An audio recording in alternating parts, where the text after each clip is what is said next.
Hi, I'm Brian from Fat Bottom Games, and this is Otani. It's an abstract strategy game for two players. It takes about 15 to 30 minutes to play. I'm really excited about this one, so let's get into the gameplay. Let's start with some setup. Take your red rock, place it in the center of the board on the sand garden. Then take your two gray rocks and place them on the two sand gardens on the outside of the board. Next, you have two daimyo.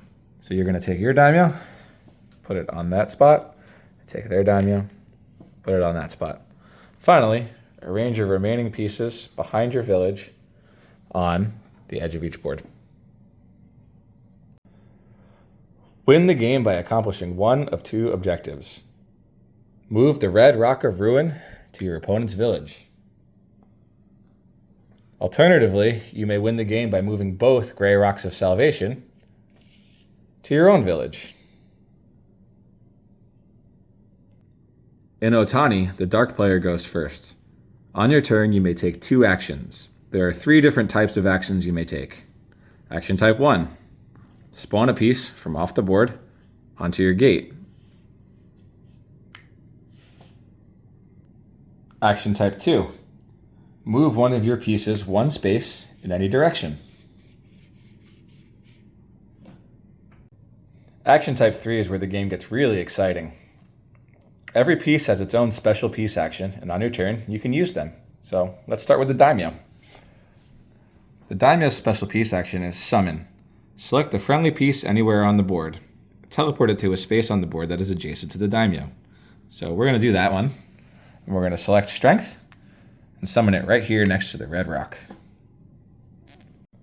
Now it's the light player's turn. The light player will take two actions. Action 1, spawn spirit on the gate. Action 2, use the daimyo to summon spirit also next to the rock. Before continuing with our simulated game, we should go over the piece actions that you haven't learned yet. We'll start with strength. This is strength right here. Strength's ability is push. Select an adjacent piece and push it 1, 2, or 3 spaces away from you in a straight path. If there's a piece that's in the way, we'll put this piece here. You cannot push through it, so this can only go to here. Next up is charisma. Its ability is pull. Select a piece that is 2, 3, or 4 spaces away in a straight path and pull it to a space between that piece and charisma. Next, we will go over spirit, which I've already spawned on the board in this game. Its ability is spin. Select an adjacent piece and revolve it around spirit either clockwise or counterclockwise, any number of spaces. So I'll take this rock and I will revolve it to over here. The next piece is called resilience. Resilience is a really strong piece in clumps, so we're going to put it right here, and then we're going to use its ability. Its ability is called repel. All pieces adjacent to resilience must be moved one space further away from resilience in a straight path. This effect actually cascades, so in this case, this piece is adjacent, so I'll push this piece one space away, and this piece is adjacent, but it cascades, so it will push this whole row away. Another great piece to use when the game gets tight is balance. Balance ability is swap. So we'll put it right here. Select a piece that is 1 or 2 spaces away in a straight path and swap positions with it. You can actually swap over pieces with this. So in this example, this swap still works. Now, how can you expect to best your opponent without discipline? Discipline is actually a ranged ability called the command. It can target pieces up to 3 spaces away in a straight path, so we'll put this here. Its ability is pretty simple. Select a piece 1, 2, or 3 spaces away in a straight path and move it one space in any direction.